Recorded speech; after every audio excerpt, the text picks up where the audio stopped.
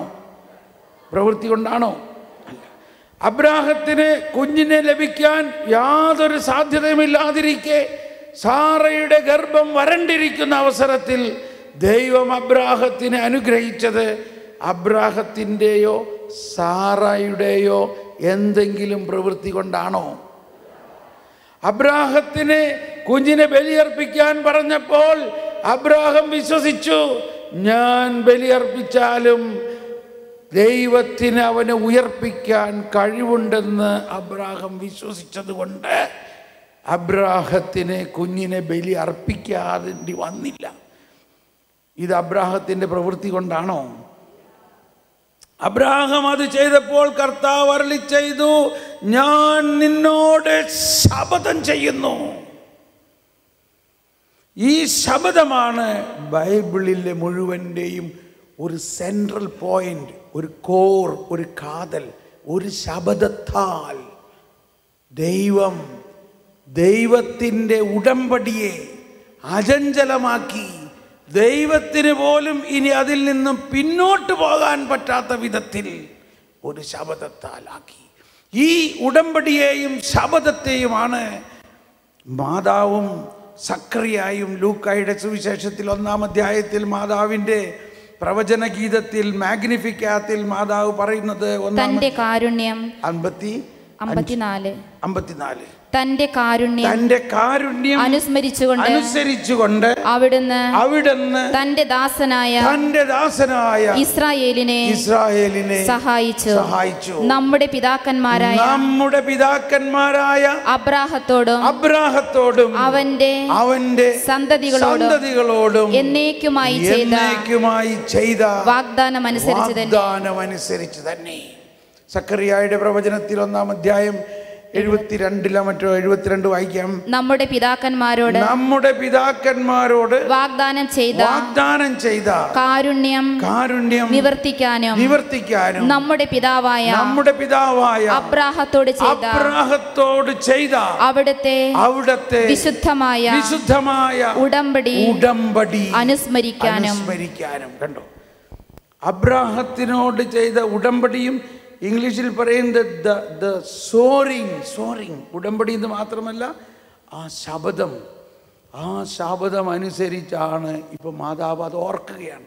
മാതാവ് ഓർക്കുന്നതും സ്തുതിക്കുന്നതും മാതാവിൻ്റെ പ്രവചന ഗീതത്തിൽ സ്തുതിക്കുന്നത് ഈ അബ്രാഹത്തിനോട് അങ്ങ് ചെയ്ത ഉടമ്പടിയും ആ ശപഥവും അനുസരിച്ചിട്ടാണ് ഇപ്പോൾ മറിയം ഗർഭിണിയായിരിക്കുന്നത്.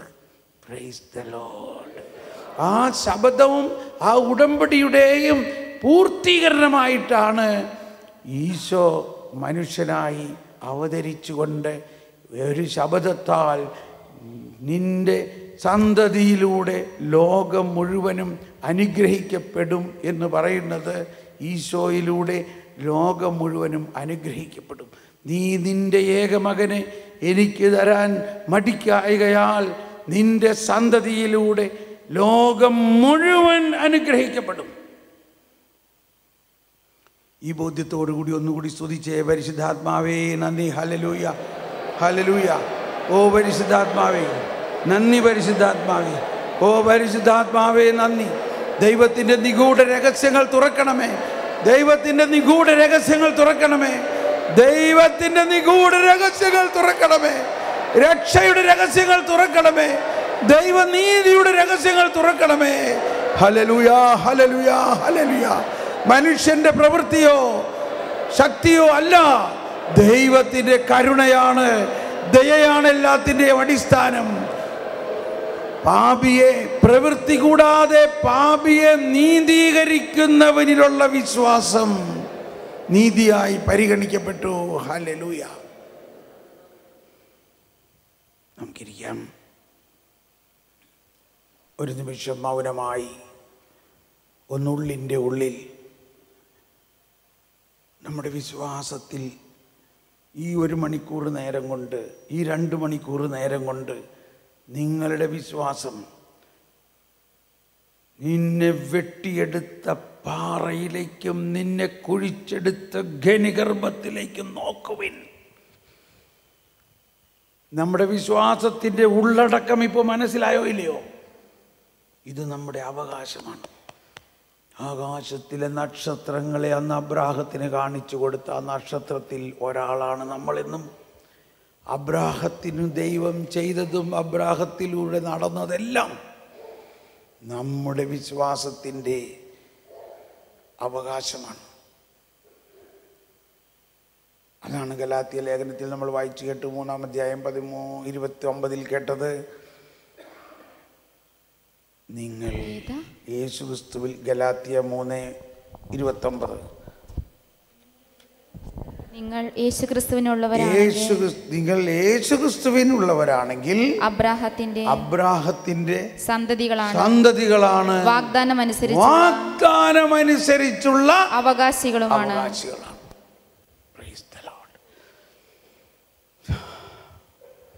സന്തോഷമായോ? ഒന്നും കൂടി നന്ദി പറഞ്ഞേ. ഉള്ളിൻ്റെ ഉള്ളിൽ ഒന്ന് നന്ദി പറയും. ഇത്രയും കേട്ടതിൽ നിങ്ങളെ ഹൃദയത്തിൽ സ്പർശിച്ച ഒരാശയം, ഈ വിശ്വാസത്തിൻ്റെ മേഖലയിൽ നിങ്ങളേറ്റവും സ്പർശിച്ച ഒരാശയം ഒന്ന് അടുത്തിരിക്കുന്ന ആളുമായിട്ടൊന്ന് പ്രഖ്യാപിക്കൂ, ഒന്ന് പങ്കുവയ്ക്കൂ. ഇതൊക്കെ വിശ്വാസം വളർത്താൻ വേണ്ടിയാണ്. നിങ്ങൾ ചുമ്മാ വിശ്വസിച്ചാൽ പോലെ ഹൃദയത്തിൽ വിശ്വസിച്ച് അധരം കൊണ്ട് ഒന്ന് ഏറ്റുപറയും. ഏതെങ്കിലും ഒരു പോയിന്റ് ഇതിനകത്ത്, ഇത് ഞാൻ വിശ്വസിക്കുന്നു, ഇന്ന കാര്യം, ഇതെനിക്ക് ഇപ്പോഴാണ് മനസ്സിലായത്, അതൊന്ന് വിശ്വസിച്ചുകൊണ്ട് അധരം കൊണ്ടൊന്ന് ഏറ്റുപറയും. 2 മിനിറ്റ് എടുക്കുള്ളൂ.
Price the Lord. ഇതിനിടയ്ക്ക് എനിക്കൊരു ഉൾക്കാഴ്ച കിട്ടുകയാണ്. ഞാൻ തന്നെ അത്ഭുതപ്പെടാണ്. ഞാൻ എങ്ങനെ ഇത്രയും നേരവും നിന്നുകൊണ്ടിങ്ങനെ പറയണേന്നില്ലേ? ഞാൻ എന്തുകൊണ്ടാണ് ഇവിടെ നിന്നുകൊണ്ട് പറയണേന്നറിയാമോ? വട്ടായച്ച കേട്ടോ, ഞാൻ എന്തുകൊണ്ടാണ് ഇങ്ങനെ നിന്നുകൊണ്ട് പറയണേന്നറിയാമോ? വട്ടായച്ചൻ അവിടെ നിന്നുകൊണ്ട് ഇങ്ങനെ ചാടി ചാടി എനിക്ക് വേണ്ടി പ്രാർത്ഥിച്ചുകൊണ്ടിരിക്കുകയാണ്. Price the Lord. അച്ഛൻ ഇരിക്കണില്ല, അച്ഛൻ ഇരിക്കാൻ പറ്റണില്ല.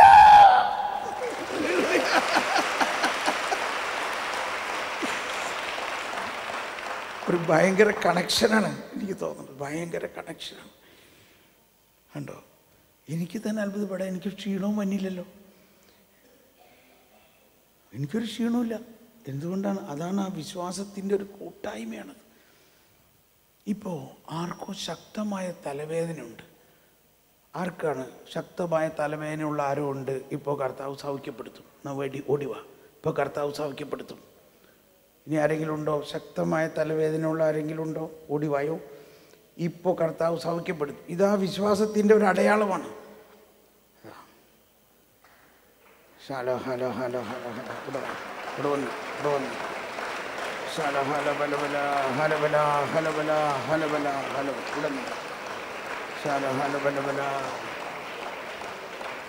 നമ്മളൊന്നും ചെയ്യണില്ല, നമ്മൾ വിശ്വസിക്കണം. നിങ്ങൾ വിശ്വസിക്കുന്നോ? ഈ കേട്ട കാര്യങ്ങളെല്ലാം വിശ്വസിച്ചോ? അബ്രാഹത്തിനോട് പറഞ്ഞ കാര്യങ്ങളെല്ലാം വിശ്വസിച്ചോ? നിങ്ങളെ വെട്ടിയെടുത്ത പാറ എന്താണെന്ന് മനസ്സിലായോ? ഒന്ന് നന്ദി പറഞ്ഞേ, എല്ലാവരും നന്ദി പറഞ്ഞേ. കർത്താവ് വിശ്വാസത്തെ നന്ദി പറയും.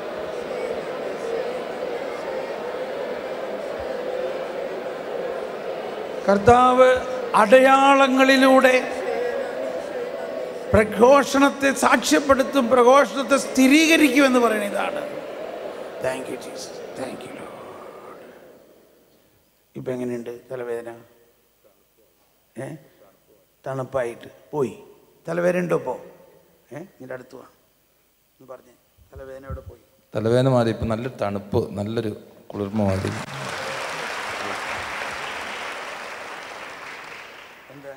തലവേദന മാറി, വേറെ എന്തോ ഒരു പ്രത്യേക ഒരു ശാന്തത കിട്ടിയ പോലെ. എനിക്ക് ഈ ക്ലാസ് കേട്ടുകൊണ്ടിരുന്ന സമയത്ത് മുഴുവൻ ശക്തമായ തലവേദനയായിരുന്നു. ഇപ്പം എനിക്ക് ഈ പ്രാർത്ഥിച്ച സമയത്ത് ഒരു ചെറിയ വിയർപ്പ് പോലെ വന്നു. നല്ല അനുഭവം കിട്ടി. Price the Lord, thank you. അപ്പോൾ ഇതാണ് നമ്മൾ വചനം പ്രഘോഷിച്ചു കൊണ്ടിരിക്കുമ്പോൾ വിശ്വാസത്തിൻ്റെ അനുഭവം ഉണ്ടാകുകയാണ്.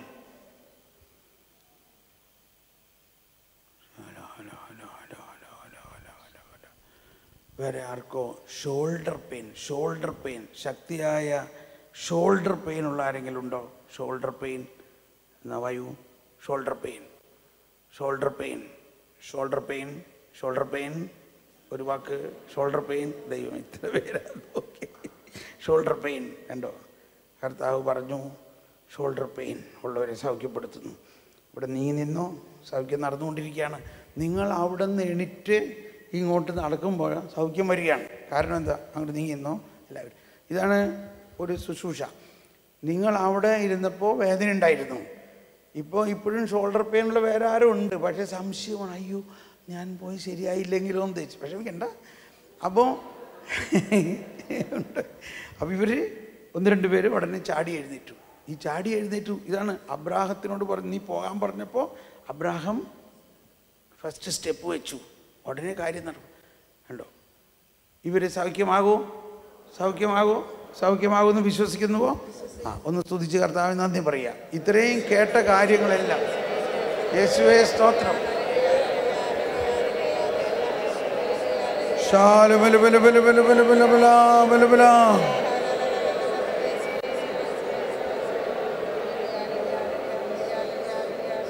ഞങ്ങൾ വിശ്വസിക്കുന്നു കർത്താവേ. വിശ്വാസത്തിൻ്റെ ദാനത്തെ പ്രതി നന്ദി പറയുന്നു. വിശ്വാസം ഞങ്ങൾക്ക് തന്നിട്ടുണ്ട്, ആ വിശ്വാസം ഞങ്ങളിൽ തുറന്നിരിക്കുന്നു. Price the Lord. Okay, price the Lord. ആദ്യം വന്ന ആളാരാ? എങ്ങനെയുണ്ട് വേദന? എവിടെ? ഷോൾഡർ. ഇപ്പോൾ കൈ പൊക്കി നോക്കി. എൻ്റെ ഈ വലതുകരം ഭയങ്കര വേദനയായിരുന്നു. ഇപ്പോൾ ഞാൻ സ്റ്റെപ്പ് കയറിയപ്പോൾ ആ വേദന വിട്ടുപോയി. എനിക്ക് ശക്തമായ തലവേദനയുണ്ടായിരുന്നു, അത് മാറിയായിരുന്നു. അത് കഴിഞ്ഞ് കഴുത്തിൽ നല്ല വേദനയായിരുന്നു. അപ്പം ഞാൻ വിചാരിച്ചു, ഞാൻ ഒന്നിനു വേണ്ടി, രോഗസൗഖ്യത്തിന് വേണ്ടി പ്രാർത്ഥിക്കില്ല, കൃപയ്ക്ക് വേണ്ടി മാത്രമേ പ്രാർത്ഥിക്കുകയുള്ളൂ. കൃപ ലഭിച്ചു കഴിയുമ്പോൾ എൻ്റെ രോഗം മാറുമെന്ന് വിശ്വസിച്ചു. മാറി.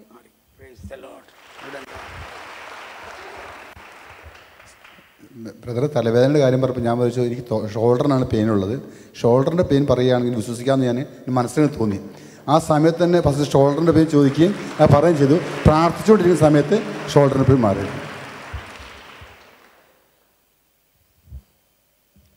എനിക്ക് എൻ്റെ ഈ ഷോൾഡർ ഭയങ്കര കട്ട് കഴിക്കുമായിരുന്നു.